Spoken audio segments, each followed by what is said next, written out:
Boa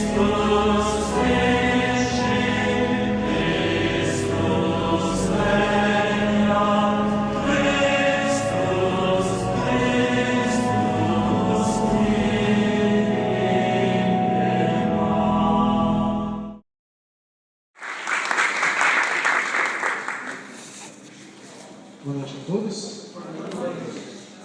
Como foi apresentado, então eu sou o Michel, pai de Joaci Silva, e essa é uma ideia que a Renata nos deu, onde começarmos aí uma série de cafés filosóficos. Então, a ideia é um bate-papo razoavelmente informal, e a ideia que a Renata colocou foi uma ideia muito interessante. Então, a ideia é o que diz a igreja sobre. Então, a ideia é o que diz a igreja sobre a liturgia. Antes de mais nada, eu gostaria de me apresentar, em primeiro lugar, como pessoa física. Então, eu sou historiador de profissão. Então, eu sou formado pela Universidade de São Paulo e não sou marxista. Saí vivo da USP. Acho que esse é o ponto mais importante. E aí, colocando do carisma, em primeiro lugar, eu acho que seria importante então, eu apresentar para vocês, eu faço parte de um grupo chamado Milícia de Santa Maria, que nós temos aí algumas informações sobre isso. Então, a Milícia de Santa Maria, ela é uma companhia regular, ou seja, uma associação pública de fiéis, regular, porque nós seguimos uma regra, que é baseada na regra de São Bento, e militante, porque nós temos um serviço aqui no Brasil bastante capilar. Então, a gente tem um serviço nas paróquias, mais especificamente falando. Ela foi fundada por Dom Gerard Lafon, que era um beneditino, que faleceu no ano de 2011. Ela foi fundada aí no período do pós-guerra. Esse é Dom Gerard Lafon, que foi então abade de São Paulo de Visques, então na região do norte da França. Ele funda a milícia no período pós-guerra. Então ele funda a milícia a partir de 1945, quando ele vê uma Europa total e completamente destruída, que foi destruída pelos horrores da guerra, muito diferente. Nós não tivemos a guerra no nosso território, eu estive na França há menos de 15 dias que eu retornei, e eu pude ver que 60 anos depois do fim da guerra, a gente ainda tem marcas da guerra lá. Então nós não vivemos o horror da guerra, o horror diretamente do nazismo. Então, Dom Gerard Lafon pensou especificamente na ideia de que era necessário se trazer para o século XX a cavalaria.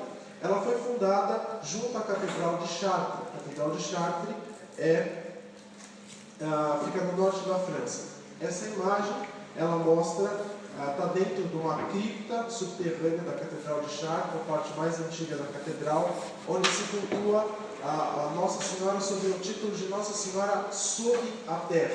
É muito provavelmente o mais antigo lugar de culto mariano do mundo, o lugar atualmente da Catedral de Chartres. A Catedral de Chartres em si é a mais importante peça gótica, muito provavelmente do mundo, do estilo gótico do mundo. Ela é igualmente, provavelmente, o primeiro templo mariano também, um lugar de culto mariano do mundo, e igualmente é onde se guarda junto nessa capela o véu de Nossa Senhora. Então eles têm como relíquia o véu de Nossa Senhora, que é guardado lá e é exposto ao público todo dia 15 de agosto. Então também ele sai em procissão no dia da Assunção. É uma espiritualidade leiga, para leigos, todos nós somos leigos, ainda que não tenhamos leigos que sejam celibatários, pelo menos em grande número, como cavaleiros, atualmente. E a gente tem 3 bases, A primeira delas é beneditino, o nosso fundador, depois se torna monge beneditino. Então, muito da nossa regra é baseado especificamente na regra de São Bento também. A segunda delas, que dá o tom para a gente, é a da cavalaria. Então, é chamado a base de espiritualidade cavaleiresca, que foi dada por São Bernardo de Claraval. E aqui, inclusive, há a cerimônia de recepção como cavaleiro. Esse aqui, que aparece na imagem, é Monsenhor Paul Hendricks, bispo de Suffolk, na Inglaterra. missa sagrando cavaleiro na igreja de Monterreau, no interior da França. Não se ajoelhar na imagem do sou eu. Isso também faz uns 15 dias. O primeiro cavaleiro latino-americano. E a terceira base, que dá o nome à companhia, não é a espiritualidade mariana, baseada no Tratado da Verdadeira Devoção à Santíssima Virgem. Não é? Então, somos todos consagrados à Virgem Maria, que é interessante porque hoje é um dia que também há a preparação para a consagração. Não é? Então, estamos em consagrados. Também o Kleber, que faz parte da milícia de Santa Maria, minha namorada, todos somos consagrados. Estamos todos na mesma senzala. Muito bem. A ideia, o lema da milícia é tirado da carta a Timóteo, oportuna e inoportunamente, ou seja, evangelizar quando é fácil, quando é oportuno, mas especialmente quando é inoportuno, quando é difícil. Então a ideia é essa. E atualmente no Brasil nós seguimos também uma adaptação do lema dos beneditinos, ora labora et legere. Então, reza, trabalha e lê. Não é? Porque é importante que a gente tenha uma formação para que a gente possa passar essa formação. Então, esse é um pouquinho de mim. Não é? Então, sou o primeiro cavaleiro de Santa Maria, presente no Brasil. Se Deus quiser, teremos logo um exército por aqui. Não é? Vocês são quantos? Na França, no total, nós estamos em mais ou menos 400 pessoas. Um pouco mais da metade vive na França, porque a milícia é de origem francesa. Então, aqui no Brasil, nós estamos presentes, mais especificamente na igreja de Santa Cecília, lá na Santa Cecília mesmo, e estávamos, porque a gente está muito mais perto do Padre Fábio Fernandes do que especificamente na paróquia, da paróquia Santa Generosa, na região ali do metrô Paraíso, frente à estação Paraíso. Então, são os dois lugares que nos dão apoio. Claro que estamos abertos. Todos aqueles que quiserem nos acolher, estamos aceitando lugares também para que a gente possa trabalhar, porque isso é muito importante também. A gente quer trabalhar, a gente veio para somar, nunca para dividir, isso que é o mais importante. A gente quer pôr a mão na massa, acho que o trabalho na milícia tem muito a ver com isso. Né? A batalha do cavaleiro é uma batalha contra o mundo da forma como ele está, para cristianizar o mundo. A ideia é que nós usamos uma frase muito interessante de um escritor do século XIX que escreveu um livro chamado A Cavalaria, chamado Leon Gautier. A frase é: alargar cá embaixo as fronteiras do reino de Deus. Então nós estamos aqui para isso. Então, com o nosso esforço para alargar aqui embaixo as fronteiras do reino de Deus. Eu acho que esse é um pouquinho quem sou eu e é a minha espiritualidade. Não é? Muito bem.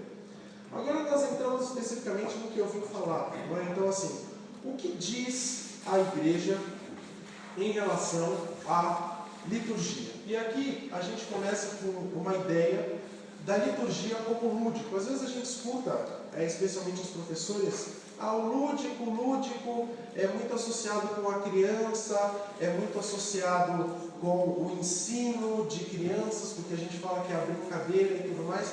Então, não é. O lúdico é coisa séria, na verdade. Então, o que a gente precisa entender, em primeiro lugar, é que o lúdico é um lugar, um espaço, com as suas próprias regras, onde a gente se desliga da realidade para poder sermos nós mesmos. Né? Então, se a gente for pensar, é o caso, especificamente, do jogo de futebol. Não é? Então, eu costumo dar um exemplo de que é aquela questão. Uma coisa é você jogar uma pelada na rua. Você fala assim, vamos bater uma bola, a gente joga lá, bate uma bola na rua. Outra coisa é eu ir para um campo para jogar futebol.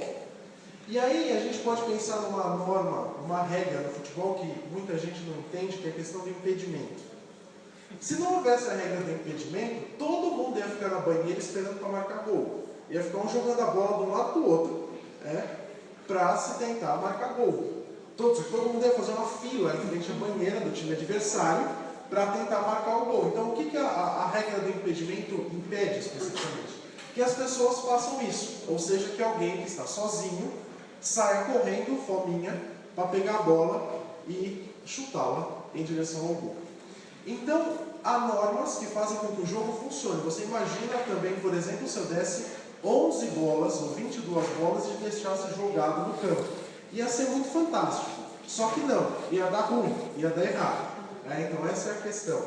Então, quando a gente fala do lúdico, a gente fala de um espaço, de um lugar ou de uma ação que tem as suas próprias regras e que permite que nós sejamos nós mesmos. Então é aquela coisa, quando eu vou brincar de pega-pega, eu tenho as normas disso. Então, se eu encosto na pessoa que está comigo, eu falo, não, agora está com você, ou está com o outro. E se tem alguém que não sabe brincar ou é muito criança, a gente fala, não, ele é café com leite. Não é norma. É café com leite por quê? Porque ele está aprendendo. Mas é um lugar onde nós podemos ser nós mesmos. E a questão é que a liturgia é também um espaço de lúdico. Não é? A liturgia da igreja é um lugar onde um espaço, onde nós podemos, em primeiro lugar, ser nós mesmos e nos libertarmos do mundo que nós carregamos conosco, que às vezes é um mundo cansativo, é o mundo do trabalho, é um mundo que nos desgasta, e nós podemos viver, então, num mundo específico de liberdade. A liturgia é um mundo onde nós podemos ser nós mesmos. Então, o lúdico tem essa finalidade. Ele permite que nós sejamos nós mesmos. Por que as crianças brincam? Porque elas são crianças. Porque elas são crianças nesse momento. São crianças nesse momento do lúdico. E aí pensarmos que, então, a liturgia é, por excelência dentro da igreja, o espaço do lúdico. Ele tem as suas regras. 2, ele permite que nós deixemos o mundo de fora por determinado período de tempo. E 3, nós entramos num mundo diferente, com as suas regras, que só funciona com as suas regras. Ela não funciona com outras regras. E normalmente essas regras não podem ser criadas por nós. Essas regras, elas, entre aspas, elas meio que vêm pré-prontas. Alguém um dia criou essas regras. E aí, a ideia é que nós temos que enxergar a liturgia como dom. E aí a gente vem àquela questão, não é? O que é um dom? Que é, inclusive, a ideia clássica, não é? Que nós dizemos sobre liturgia e perguntamos o que é um dom. Nós já associamos com esse vitral que está lá no altar da cátedra, no Vaticano, não é? Que é o dom, é o Espírito Santo na cátedra. Ele está no meio da cátedra lá, a cátedra de São Pedro, flutuando, e aparece o Espírito Santo. Nós falamos sobre os dons, não é? Os dons do Espírito Santo, os dons que o Espírito Santo envia sobre nós. Mas o que é um dom? Um dom é um negócio difícil de você poder explicar o que é. Mas a ideia é que nós, na cidade grande, perdemos um pouco a ideia do que é um dom. Para quem mora no interior, entende que, por exemplo, se eu vou na casa do meu vizinho, vou fazer uma visita, e a pessoa me dá um tupperware ou um prato com um doce, um pedaço de bolo, quando eu levo isso para minha casa para comer, eu entendo que eu não vou devolver aquilo vazio. Eu não vou levar o prato de volta vazio. Olha o seu prato, está aqui, está lavado, que bonito, está lavado inclusive melhor que você aqui, ó, agora o prato. Não. Quando nós devolvemos o prato, nós devolvemos esse prato com alguma coisa para a pessoa comer também. Nós perdemos um pouco o sentido do dom na cidade grande, onde cada um mora num prédio e você não sabe quem mora da porta a porta de você ou muito menos quem mora na porta da frente. Se muito você sabe que a hora que você está saindo de casa, tem a moça de tal andar que está carregando o cachorro, que está indo passear e você está indo para o trabalho. Ou a pessoa que para do lado da sua vaga no estacionamento, mas você sabe porque às vezes tem que pedir a vaga dele emprestada. Também é por isso que conhece as pessoas. A gente perdeu a questão do dom. Então, o dom é algo que é oferecido. E o que a gente tem que fazer então? Para que o dom seja completo, o que eu tenho que fazer? Eu tenho que receber o dom. E a liturgia é um dom. É um dom que a igreja nos oferece. A igreja, como corpo místico de Cristo, nos oferece. Cristo cabeça, e a igreja é a continuação de Cristo ao longo do tempo. E ela oferece para a gente, então, a liturgia como um dom. E aqui é importante que a gente comece a pensar, então, por exemplo, em primeiro lugar, a liturgia é um dom vindo de Deus. Então, a igreja não celebra, ela não é uma máquina de celebrar. A igreja recebe o dom vindo de Deus que é a liturgia, e tem que guardar esse dom. E aí a gente vai ver o que a igreja fala sobre esse assunto da liturgia, não é agora em sequência. Essa citação, vocês vão ver, é o que a igreja fala. Então a minha voz vai aparecer muito pouco aqui. Essa primeira citação é tirada do Catecismo da Igreja Católica, do parágrafo 1219. Ele diz o seguinte: a palavra liturgia significa originalmente obra pública, serviço da parte do povo e em favor do povo. Na tradição, ela quer significar que o povo de Deus toma parte na obra de Deus. Pela liturgia, Cristo, nosso Redentor e sumo sacerdote, continua em sua igreja, com ela e por ela, a obra da nossa redenção. Então a liturgia é a continuação no tempo da obra da redenção de Jesus. Então, e é um mundo próprio, com as suas próprias normas, com o seu próprio lúdico, com um espaço lúdico que nós temos aí então que entender. E como dom, nós devemos receber esse dom, e recebê-lo como um grande dom. O Papa Pio XII, que aparece aqui na imagem, ele diz na encíclica Mediator Dei, da década de 50, o seguinte: todo o conjunto do culto que a igreja rende a Deus deve ser interno e externo. Ou seja, nós recebemos o dom de duas maneiras, nós vivemos o dom de duas maneiras: internamente e externamente. A liturgia também, por ser um espaço lúdico, tem aí esses dois lados, não é? É externo porque o exige a natureza do homem, composto de corpo e alma, porque Deus dispõe que, pelo conhecimento das coisas visíveis, sejamos atraídos ao amor do invisível. É o uso da água, é o uso do fogo, é o uso das mãos, é o uso da visão, do som, do ajoelhar-se. Então, por que a gente fica sentando e levantando? Por que toca o sino? Porque é necessário para o ser humano que se viva o externo. Só que o ser humano é dotado de alma e corpo. E de maneira geral, essas atitudes são atitudes corporais. Para a alma é o culto interno, continuou o Papa Pio XII. Mas o elemento essencial do culto deve ser interno. É necessário, com efeito, viver sempre em Cristo, dedicar-se todo a Ele, a fim de que nele, com Ele e por Ele se dê glória ao Pai. Esse é o fim da liturgia.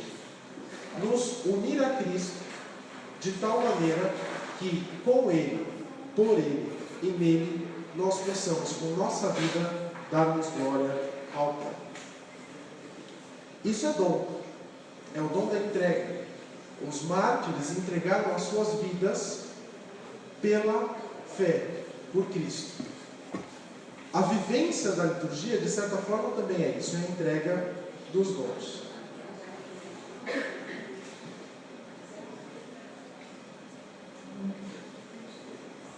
Continua a ideia da liturgia como dom no seguinte: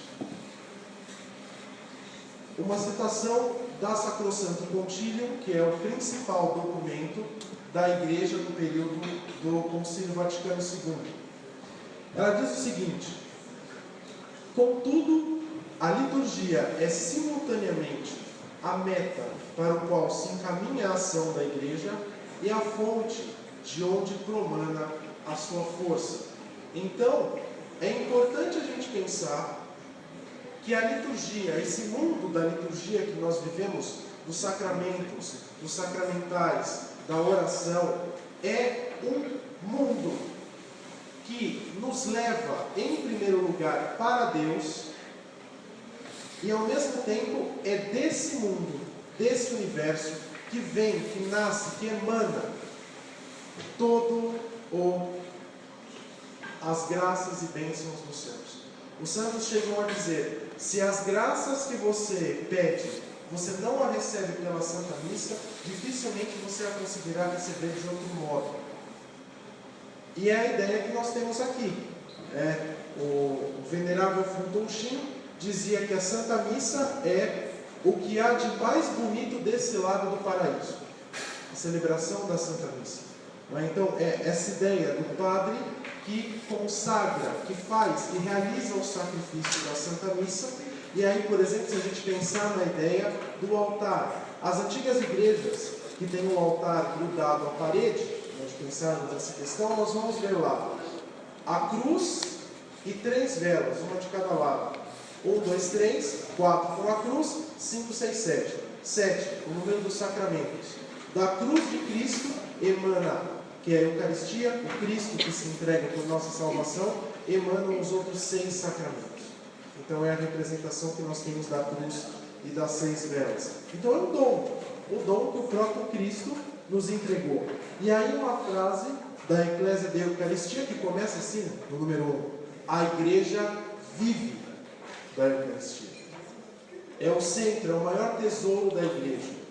Não é? Então é importante pensarmos que porque a igreja vive da liturgia, que a liturgia tem que ser entendida como algo que nos é entregue, que nos é dado, que é uma coisa séria. O lúdico não é especificamente a brincadeira, mas é um espaço muito associado também com a própria seriedade, mas é um momento de sermos, então, nós mesmos. Não é?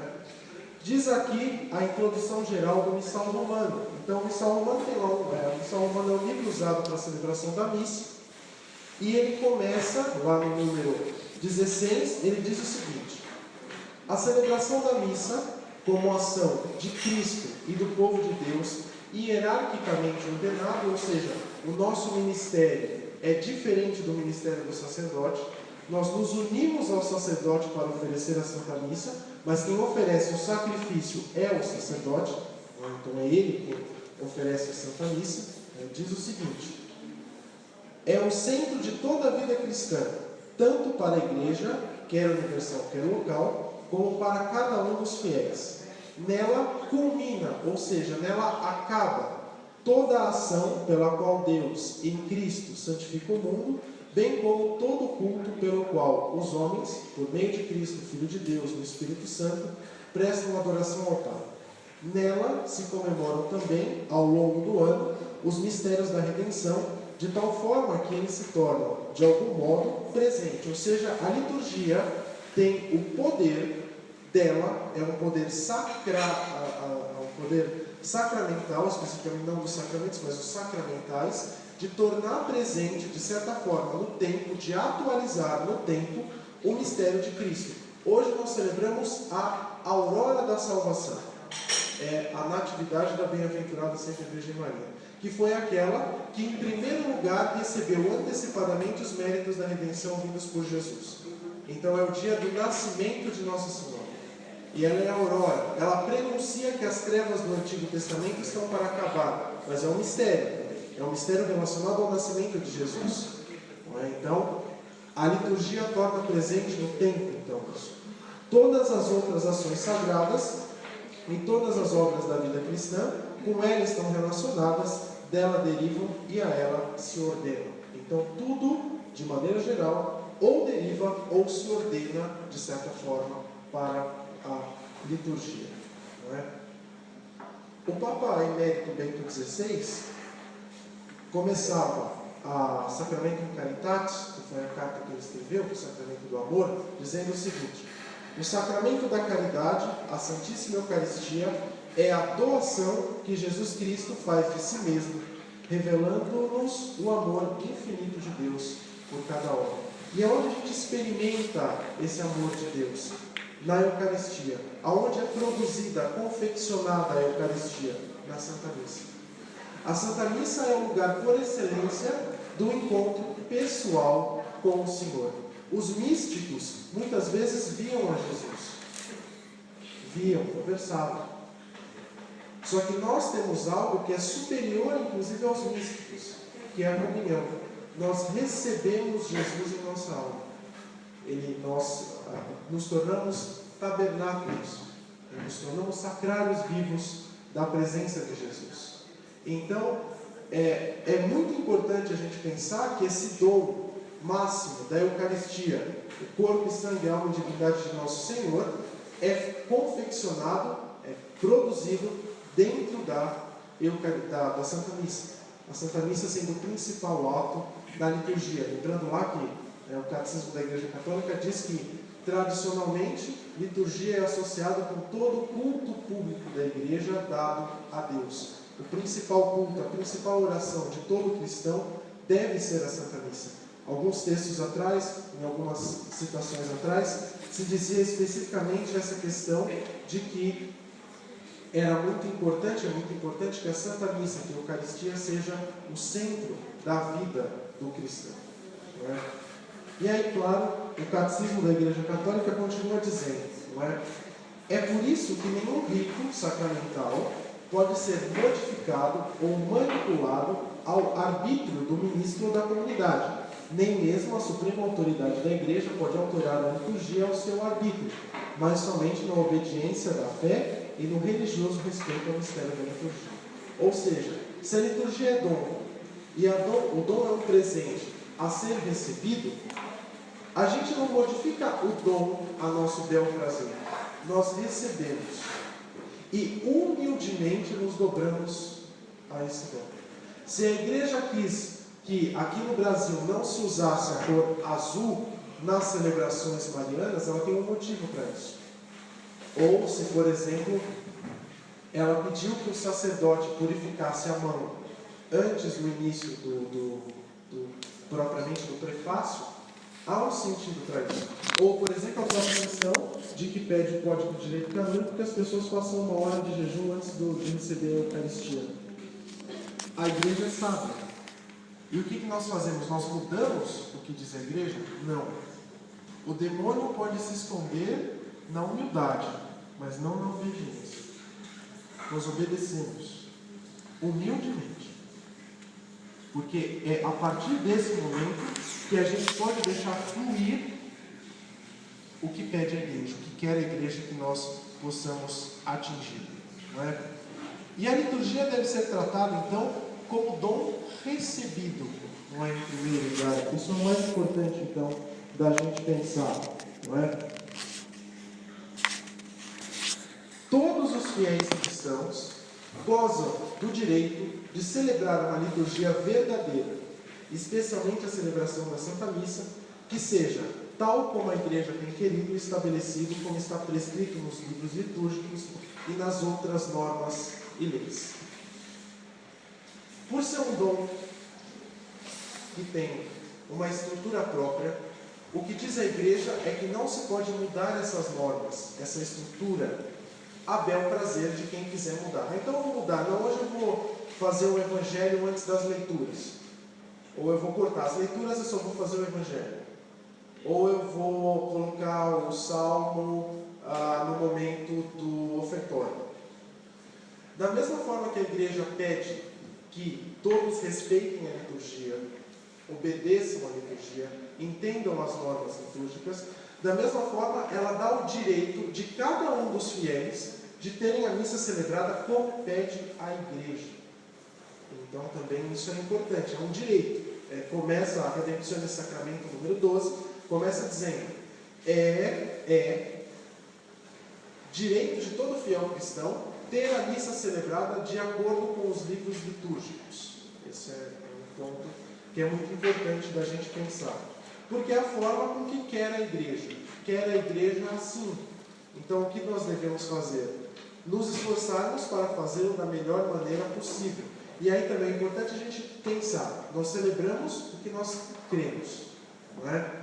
É uma frase que já vem lá de Santo Agostinho, no século V, não é? Que diz, lex orandi, lex credenti.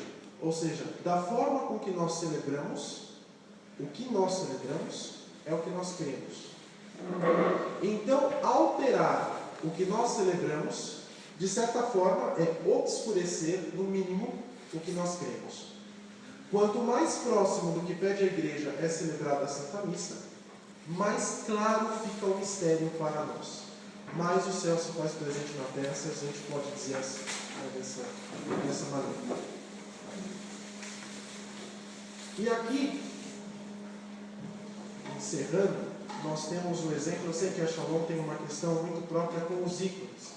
Então eu trouxe um ícone, porque o exemplo que nós temos aqui é a Virgem Maria. Não é?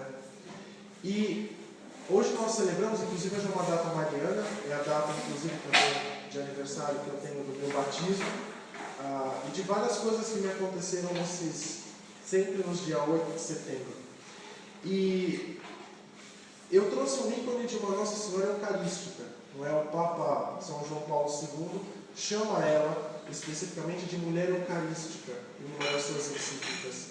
E aí, esse texto está na Sacramentum Caritatis, que é uma carta do Papa Bento XVI, no número 33, que diz o seguinte: por isso, sempre que na liturgia eucarística nos abelhamos do corpo e do sangue de Cristo, dirigimos-nos também a ela, que por toda a Igreja acolheu o sacrifício de Cristo, aderindo plenamente ao mesmo. Justamente afirmaram os padres sinodais que Maria inaugura a participação da Igreja no sacrifício do Redentor. Ela é a Imaculada, que acolhe incondicionalmente o dom de Deus. De novo a questão do dom, como a liturgia é encarada como o dom de Deus, não é? E desta forma fica associada à obra da salvação. Maria de Nazaré, ícone da Igreja nascente, é o modelo para cada um de nós saber como é chamado a acolher a doação que Jesus fez de si mesmo na Eucaristia. Nossa Senhora é a nova Eva. Eva quis a fruta, pegou, tomou o fruto da árvore do conhecimento do bem e do mal para si, algo que Deus havia proibido. Nossa Senhora faz o contrário.